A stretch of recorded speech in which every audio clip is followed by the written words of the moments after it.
ñu ngi leen di nuyu di leen jaajëfal yéen ñi suivre chaîne bi di xalaat TV ñu leen di dalalaat ci seen jàngatu bés bi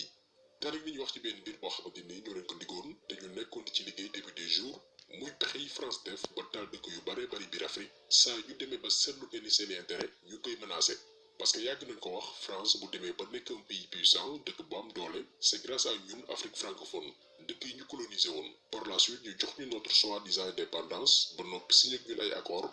yi nga xamante ni moo tax ñuy wéy di ñu dominer defoon nañ ci benn vidéo spéciale ci 11 accords yi nga xamante ni France daf ko signé ak suñu réew yi avant mu ñu jox indépendance accords yooyu noonu ñoo fi nekk ba tey léegi nag ñoom France saa ñu demee ba nemmeeku que ni intérêt yooyu noonu ñu ngi koy bëgg a ñàkk pare nañ pour déstabiliser réew boobu noonu indi seen armée ne dañuy trouver solution alors que ñoom ñoo créé problème boobu noonu def nañ ko Mali def nañ ko Burkina Faso def nañ ko Rwanda def nañ ko Libye ak yeneen réew daañu ñëw ci cas bu ci nekk ak naka la ko France defee actuellement nag Sénégal moo nekk cible bi ndax am na discours bu tàmbali dugg ci bopp sénégalais yi rawatina jeunes yi muy suñu diggante ak France nañ ko xoolaat maanaam domination bi dafa doy na ku nekk préserver ay intérêt ñuy dem ci 2024 li ci des bareetul seen candidat bi di Macky Sall pare na mu bokkutul ñi mu àndale itam kenn crédible du Idrissa Seck du Moustapha Niasse du Aïssata Tall Sall du kenn biir Benno Bokk Yaakaar bu ñu xoolee itam ci opposition bi li leer mooy mënuñ cee am benn candidat wala bu ñu France amee candidat itam bu demee élection dooleem du bari kon benn possibilité moo leen dese mooy déstabiliser Sénégal en complicité ak Macky Sall ba élection 2024 doo am moo tax ñu doon yónnee ay mercenaires ñuy waajal sénégalais yi ci kaw bi nga xamante nii bëgg nañ ko fi installé. force obscure yooyu mais dañoo dugg si fii c'est pas une blague. mais fu ñu jógee. exactement dafa am lu ñuy wax la typologie des pays ñooñu bu ñuy opérer ni ñuy duggee Sénégal ni ñuy duggee Mali ni ñuy duggee Mauritanie du bokk ñooñu ñi ngi fii Sénégal di dund ak ñun dugg nañ fi observer suñu dëkk nu mu bindoo socialement ak religieusement seen rapport yu bëri boo ko liree dañ naan Sénégal boo fi duggee boo yeewoo fajar jumaa yi ngay dégg soo demee ba ngoon avant ngay tëdd jumaa yi ngay dégg donc religieusement ils sont soudés socialement ils ont une bonne structuration léegi nag dafa am beneen forme d'infiltration bu ñuy jël. li tax ñu tànn ci capitaine Dièye moom ci armée bi la bokkoon bi mu defee woon sortie bii am nañu ko gëmoon parce que ñu ngi woon ci biir système bi ñu ko yónnee xam naa yaakaaroon na ni bés bu waxee dina xaw a am lu mu peser wala convaincre yenn sénégalais yi ñu ngi doon sax pàttali bët di joojoolu mais marché wul ñu defoon ci benn vidéo ne leen li muy wax ni yëpp ay tapale la capitaine Dièye gisul benn groupe bu dangereux buy circuler Sénégal te suñu takk der yi mënuñ koo gis moom ci wàllu boppam xam na ni bu Sénégal naree tàkk France moo nekk ci ginnaaw ndax moom seen élément la xam na naka la France di procéder pour taal ay dëkk jiñ ko ay terroriste mais bu ko déggee moom waxul ci àll kalat gi muy armée française daf ñu bëgg gëmloo ni ay groupe def ko du ñaaw def ñoo fi nekk di bind ay rapport te bu loolu amee France moo ñu mën a sauver. mais amaguñu nag armée yooyu nga xam ne tey dañ naan France nag génn comme ni ko ñu bëri di waxee naan France nañ fi jugee ils n'ont qu'à dégager et cetera bis bi ñu fi jugee beneen problème mooy am. et pourtant c'est un débat qui. non man mosuma gëm loolu. France tey gis nga suñu réew yi toll nañ foo xamante ni ci fragilité d'existence lépp loo xamante ni ay puissance étrangère la lépp loo xamante ni affaire franc CFA la lépp loo xam ne affaire indépendance la képp ku koy wax rek nit kooku war nañ ko moytu. kàddu yi nii ñu koy yëkkati yàgg na donc il faut que ñu comprendre waa ji bu baax a baax benn complexe la boo xamante ni gëmul sax armée sénégalaise ñu mel ni moom jàpp nañ ni bu ñu France bàyyi ñu torox te xamul ni ñun yaakaaruñ ci France moo ñu yaakaar moo tax mënuñ ñoo bàyyi mais heureusement que suñu armée am na ay patriotes yoo xamante nii kenn du leen dugal ci politique de déstabilisation bi ñu fi bëgg a teg barki démb kii di colonel Juma Sow nee na Sénégal li ñuy woowee ay forces obscures ay forces occultes wala wàllu terrorisme mënuñ fi nekk di lëmbe di bind ay rapport di dox seen i soxla di tëgg seen i plan comme ni ko mercenaire nguur gi bëgg a gëmloowee Sénégalais yi loolu mënul nekk. Je vais vous dire quand même, je pense que vous n'avez jamais passé 24 heures au Sénégal sans entendre un discours pareil. Mais est-ce que vous avez eu à identifier ces forces dont vous parlez? J'espère que non. Et vous avez eu également à voir que les forces de sécurité et les forces de défense ont la même mission. Je pense que vous avez eu à observer ça. Effectivement, tout est prévu parce que les armées ne font pas que se déployer sur les frontières. Nous avons en permanence ce qu'on appelle une réserve nationale, c'est-à-dire des unités qui sont entraînées, équipées et qui sont prêtes à intervenir dans un court préavis. Ceci est très important. Et c'est ce qui fait que même en Afrique, dès l'éclatement d'un conflit, en général, les Sénégalais sont les premiers à pouvoir déployer un contingent parce que nous avons une réserve nationale qui veille en plus des unités qui sont déployées. Ceci est très important. Donc, les menaces obscures ou occultes, bon, ça, on le dira tous les jours. Mais vous, est-ce que vous avez vu ça? Je pense que non. Moi, en tout cas, je ne l'ai pas vu. Ce qui est arrivé, c'est tout à fait ordinaire. Et c'est arrivé pire que ça dans le passé, si vous revisitez l'histoire du Sénégal. Et je pense que tout a été sous contrôle. Et nous sommes encore ensemble. Il n'y a pas un pays où il n'y a pas ce genre de manifestations parfois. Mais encore une fois, je vais me cadrer au thème qui correspond à la protection aux frontières. Je pense qu'une menace n'est pas venue en dehors des frontières pour perturber. ci ay kàddoom moom colonel Diouma Sow di leeral ni armée bu Sénégal moo xam bànqaas bu mu di doon dañoo am lu ñuy woowee ay réserve maanaam élément yoo xamante ni bokkul ak ñi ngi seen ci mbedd yi brigade camp militaire yi ay élément la ñuy anticiper force obscure yi ñuy tudd moo xam ñu bokk ci ay groupe terrorisme ak lu mënti doon ba du ñu mën a bett am nañ élément yoo xamante nii loolu kese mooy seen liggéey loolu nag bokkul dara ak manifestation yi fi xewoon ndax lu mënul ñàkk la ci réew moom colonel Diouma Sow moo ko wax donc li Antoine Diome yëkkati woon Idrissa Seck wax ko Aïssata Tall Sall jibaloon ko Madiambal Diagne ba ci capitaine Dièye dara nekku ci dëgg ndax ñoom gënuñoo informé wu kilifa yi nekk ci biir armée bi ñoom nag am nañ seen agenda bu ñu dëkk ba noppi di ko waajal ànd ci armée française pour taal dëkk bi ne liñ leen doon wax yépp mi ngi nii te ñun duñ leen ci seetaan moo tax ñu bëggoon d'abord rassurer sénégalais yi que ñoom waa nguur gi ci ay tappale la ñu nekk mais aussi wal leen naka la France def ba déstabiliser dëkk Afrique francophone yu baree bari saa ñu demee ba seetlu que ni seeni doole mi ngi wàññeeku te pexe yooyu yépp ñu koy tëgg en complice ak ay africain maanaam lépp lu tubaab bi réussir suñu réew defuñu ko ñoom kese ay nit yu ñuul comme ñun ñoo leen di jàppale ngir xaalis wala nguur nit yu ñuul yooyu tey mooy ñoom Macky Sall Aïssata Tall Sall Malick Sall Idrissa Seck Antoine Félix Diome Madiambal Diagne ak ñoom capitaine Dièye ñii ñooy noonu Sénégal force occulte terroriste force obscure yi ku leen di seet jarul sori ñoo ngi ci nguuru Macky Sall en complice ak réewu France moo tax ñu bëgg leen leeral naka la ko France réussir ci yeneen dëkk te ñu war ko moytu waaye itam ku nekk ci Sénégalais yi waajal sa bopp te xam ni ëllëg lu mënti xew Sénégal moo xam muy attentat bombe bu tàkk benn bërëb wala beneen xeetu musiba du kenn ku dul nguuru Macky Sall ak armée française ngir déstabiliser réew mi naka lañ koy defee nag ci loolu la ñuy ñëw ak ay exemple bu ñu wax implication France ci crise yi nga xamante ni marqué na Afrique te année yu weesu xel dafay dem ci Libye ku ne xam ne ni jamonoy Kadhafi yeggoon nañ benn niveau de développement boo xamante ni même chômeurs yi dañ leen doon fay boo dee itam néew di doole doo fay courant doo fay ndox te boo feebaree di nga faju comme ni mu waree loolu ci biir réew ma la mais wàllum bitim réew rawatina Afrique Kadhafi dafa amul benn vision panafricaine maanaam Union africaine bi ñuy tudd di ko rêvé ñu mën koo jëmal mu nekk benn réalité naka lañ koy jëmalee muy am suñu monnaie bopp monnaie boo xamante ni du dépendre ci benn réew comme tey franc CFA ni mu dépendre ci France li ñuy woy libre circulation des personnes et des biens maanaam dem beeg dikk bi ak jokkalante ci wàllum koom-koom diggante dëkku Afrique yi dañ koy yombal ak ay voies de circulation yu relier dëkk yépp maanaam boo bëggee quitter Sénégal dem Guinée Mali wala Mauritanie dafay mel ni nga quitter Dakar dem Thiès comme li xew Europe vision panafricaine bii la Kadhafi amoon am na yeneen yoo xamante ni buñ ko doon lim fii la ñuy fanaan Kadhafi demoon na ba am projet lancer benn satellite boo xamante ni dañuy permettre ñu mën a indépendant ci wàllum technologie projet yi yépp avant 2050 lañ ko waroon réaliser ñu am États-Unis d'Afrique bi nga xamante nii moom la ñu yàgg a rêvé bi France xamee ni projet bii bu sottee ñoom seeni intérêt li ñuy gagné Afrique ak seeni entreprise dootul am lañ ne nañu sàkkal pexe Kadhafi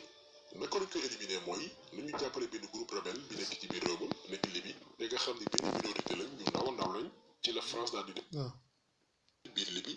ak seeni média France 24 RFI ak yu ñu mel ñuy def propagande naan Kadhafi mi ngi rey des milliers de personnes période boobu ñoo ngi ci atum 2011 même période boobu noonu la Nicolas Sarkozy ñëwoon président bu France recevoir ñoom Mahmoud Djibril gannaaw ba ñu ne dañoo mettre en place benn conseil national de transition conseil boobu nga xam ne ne nañ moo war a remplacer Kadhafi ñu ngi leen recevoir le 10 mars 2011 France la ñoom sax reconnaître uñ Kadhafi comme njiital réewu Libye daal di utiliser seen influence diplomatique ba ñuy def intervention militaire biir Libye ngir daane nguuru Kadhafi ci ñu tegul fenn finalement ñu daal di koy ray te yenn xibaar yi dafa wane ni benn agent wu France moo ko ray France daal di réussir mission boobu noonu na saxal projet bi nga xamante ni Kadhafi amoon na ko biir Afrique muy réew yi booloo moom seen bopp di xàccandoo di dóorandoo lii benn la ci pexe yi France di utiliser suñu réew yi saa ñu sentir que ni seeni doole mi ngi wàññeeku wala seeni intérêt ñu koy menacer mooy ngembay rebelle joxe ay armes di leen financer pour taal dëkk bi loolu la France defoon Libye daaneel Kadhafi na saxal projet bi nga xamante nii yoon la woon ngir Afrique mën a soppi xar kanam parce que ñun bu ñu booloowee kenn mënuñoo téye mbooloo boobu rek la France di bañ. mais reyu Kadhafi boobu noonu dafa créé waat beneen problème pas seulement Libye mais ci yeneen dëkk yi ko wër ndax ku xam Kadhafi xam ni ku amoon doole la ci wàllum armée léegi bañ ko sàkkalee pexe yeneen groupe armé dañooy juddu dem ci yeneen zone di ko occupé yu ci mel ni Niger dem ba xaabaabal ba Mali. loolu aussi benn transition la bu ñuy permettre ñu ñëw ci crise malienne bi ak rôle bi ci France joué mel ni ku leen di dimbali alors que seeni intérêt moo leen tax a jóg. loolu tamit beneen cas la ci taxawaayu français yi suñu biir continent bu ñu xoolee benn ci zone yi gën a rëb Mali muy bët gànnaar réew ma maanaam nord Mali ak lan moo tax français yi gaaw intervenir foofu noonu ñoo ngi fàttaliku ndeysaan Emmanuel Macron bi mu doon wax naan mënuñ di leen dimbali ba noppi ngeen ñuy xarab.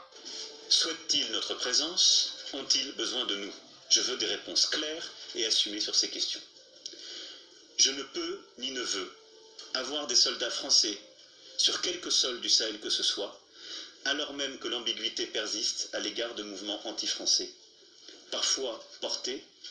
par des responsables politiques. lii yëpp tamit ay xeetu tapale la France mosul dimbali Mali ci wàllum terrorisme au contraire dañ fa am ay intérêt yu ñuy préserver boo jëlee par exemple nord Mali dafa am benn entreprise française bu naan Areva dafa yëngu ci wàllum énergie nucléaire ak lépp lu jëm ci wàllum énergie renouvelable ñoom waa Areva di multinational français dañuy exploiter ci zone boobu noonu li ñuy woowe uranium dafa mel ni seetlu woo leen paradoxe bi fi ñu ne bokk na ci zone yi gën a dangereuse ci Mali parce que mbootaayu terroriste yaa fa nekk France ba tey mi ngi fay exploiter ay ressources lan moo leen ko may parce que dañuy négocier ak ñu ñuy woowe groupe terroriste yi te nee nañ protéger Mali yi moo leen tax a jóg dara mu ci. au contraire France seeni militaire ñoo ngi rey ay doomi Mali fan yu weesu ONU dañuy yónnee seeni ndaw ngir ñuy def ay rapport ci dëkk ba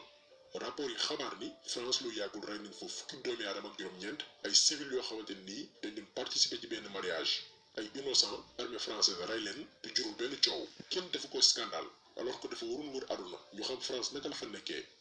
lii tamit yenn ci pexe France la biir Afrique maanaam pour protéger seen intérêt ñuy négocier ay groupe def ko du ñaawteef mel ni kuy protéger askan wa fekk seeni intérêt la ñuy sàmm réew mi dara ñoru leen fa. bu Mali amul woon benn ressource amul dara lu fa nekk doo fa gis benn soldat français actuellement boo xoolee Mali nekk ci fitna dafa arrangé France ndax mën na di jël la fa nekk di ko sàcc di yóbbu nu mu leen neexee kenn du mën a ceetu la ñuy def. yeneen i pexey France suñu réew yi mooy fexe ba fiy teg seeni ndaw. bu ñu nee seen i ndaw ba ñu jël seen i réew ay tubaab fekk suñu boppi réew yi déedéet demeewul noonu mais jël ñun suñuy doomi réew ñi nga xamante ni nguur ak xaalis daf leen jar lu nekk ñu jël leen yemb leen jox leen ay moyens garantir leen seen sécurité fexe ba ñu falu ngir bu ñu leen falee ñooñu di mën a sàmm seen intérêt yu mel noonu la ñu defoon Burkina Faso ndax ku ne xam ne ni Burkina Faso dafa nekkoon ci tànki changement gannaaw ba Thomas Sankara jëlee réew ma non seulement dafa soppi turu dëkk ba ndax Burkina Faso bu njëkk tubaab bi Haut-Volta lañ ko tuddee woon Thomas Sankara ñëw soppi turu dëkk ba tuddee ko làkki réew ma muy Burkina Faso di pays des hommes intègres dëkku bañkat yi yemu ci moom Thomas Sankara mu ni lépp lu ñuy solaat moo xam yére ak lu mu mënti doon ñoom ñoo koy defaral seen bopp rax ci doolu li ñuy dundee seen ñaq lay bàyyeekoo te boobu defoon nañ ci benn vidéo spéciale ci Thomas Sankara maanaam projet bi mu amoon ngir Afrique rocceeku ci dépendance bu mu njaameel moom boppam teg ci seeni doom gëm seen bopp bi français yi demee ba xam ne kii nii fa mën a jëm ak ñun ndoxamu fa xaritu benn bakkanam muy Blaise Compaoré la ñu ngemb di ko pouvoir ne ko waa ji bu daanoo yow yaay toog Blaise Compaoré ci jàppale waa France daal di rey Thomas Sankara au début français yi dañu ne woon ñoom laalewuñ ci taxawuñ ci mais quelques années après gannaaw ba ñu déclassifié yenn dossiers yi ay éléments français teewoon nañ gannaaw ba ñu rey Thomas Sankara mais beneen mbir bi leen gën a dugal ñoom français yi mooy enregistrement téléphonique yi Blaise Compaoré doon jokkalanteeg benn officier bu naan Jean-Pierre Palme ak ay ndawal France période bi ñuy waajal reyu Thomas Sankara après dañoo yàq élément yooyu yëpp daal di koy détruire pour benn trace bañ a am lii aussi beneen manière la bu France di doxalee ak suñu réew yi mooy ngëm ay doomi aadama ay doomi réew mi ngir ñuy faagaagal képp koo xamante ni yow ni nga nar a doxalee arrangé wu leen. beneen cas bi ñu koy mujjee nag mooy bu Rwanda li tax ñu mujjee Rwanda mooy ñoom gannaaw ba France participer ci li gënoon déstabiliser seen réew dañoo defaruwaat jugaat ànd ceeg patriotisme bu rëy a rëy boole seeni doole fàtte seeni problème te dëkk Afrique yëpp war cee inspiré wu. ñun ñëpp xam nañ ni Rwanda boo di wante entre xeet moo fa amoon avant sax 1994 doonoon période bi gën a tàng ci réew ma jamono gi France di ñëw di xam daal bi mais pour mu gën a simple histoire Rwanda dafa am benn xeet boo xamante ni dañ leen yàggul stigmatisé muy Tutsi yi loolu moo jiitu sax deewu président rwandais bii di Juvénal Habyarimana bi nga xam ni ci beneen xeet buñ naan Hutu la bokkoon doon def ségrégation pour askan ba mu bokk rawatina ci séddale yenn poste yi. En avril 1994 moom président rwandais bi ñu attaqué avion am mu ñàkk bakkanam gannaaw loolu rey yi ñu doon def jëmale ci askan wi di Tutsi yi gën a yokku ndax dañoo jàpp ni ñoom ñoo ko def alors que par la suite enquête yi dafa wane ni ñu ko jege lool ñoo ko def. mais li yéeme ci mbir yi mooy France période boobu noonu moo doon fournir ay armes def ko du ñaawteef yu doon ciblé Tutsi yi di leen rey wala ko ñu participer ci liy stabiliser réew ma dañoo ànd ak Hutu yi ñuy rey Tutsi yi parce que François Mitterrand ne woon jiite réewu France dafa jege woon lool camp Juvénal Habyarimana di président rwandais bi ñu rey 800 000 personnes juróom-ñetti téeméeri junni doomi aadama ñàkk seen bakkan ñi ci ëpp di ay Tutsi ci complicité wu France bi doon fournir ay armes. donc ñoom waa France dañoo àndoon ak benn xeet ngir ñuy rey beneen xeet jamono dox ba ñu génnee archive François Mitterrand yi rawatina rôle bi mu joué ci crise rwandaise bi ndekete moom François Mitterrand moo wax ni li taxul mu def loolu mooy nee na la France ne pouvait être une grande puissance que si elle maintenait une zone d'influence néocoloniale quel que soit le prix à payer maanaam France lenn rek moo mën a tax mu wéy di nekk réew mu am doole mooy di teg loxo yi ne dëkk yi moo xam ne njëg bi lu mu mën a jaar. lii la François Mitterrand waxoon pour justifier taal bi ñu doon xàmb biir Rwanda di jàppale benn xeet ngir ñuy rey beneen xeet moo tax boo déggee ku ci mel ni capitaine Dièye naan France moo gën ci ñun seen armée waruñu fay génn danga naa naka la ñun Sénégal naka la ñu sàgganee ba jëmm ju mel ni nekk capitaine suñu réew rawatina ci benn bànqaas bu gën a am solo ci réew muy wàllum armée donc nii la France di doxalee ak dëkku Afrique yi bu ko jaralee mu rey ay doomi aadama jël ay bakkan pour mën a imposer domination da koy def. préserver seen intérêt jaral na leen lu nekk ba ci jëlay bakkan ku weddi na nga laaj suñu tirailleurs yi suñu maam yi ñu rayoon ca camp Thiaroye France mosuñ ñoo bëgg.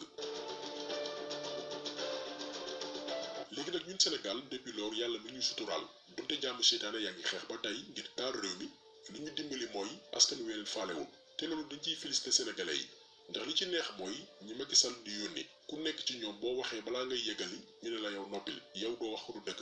kii di Aïssata Tall Sall Idrissa Seck Malick Sall Antoine Diome Madiambal Diagne capitaine Dièye ñooñu bu ñu amoon jom dootuñu waxati ci mbooloo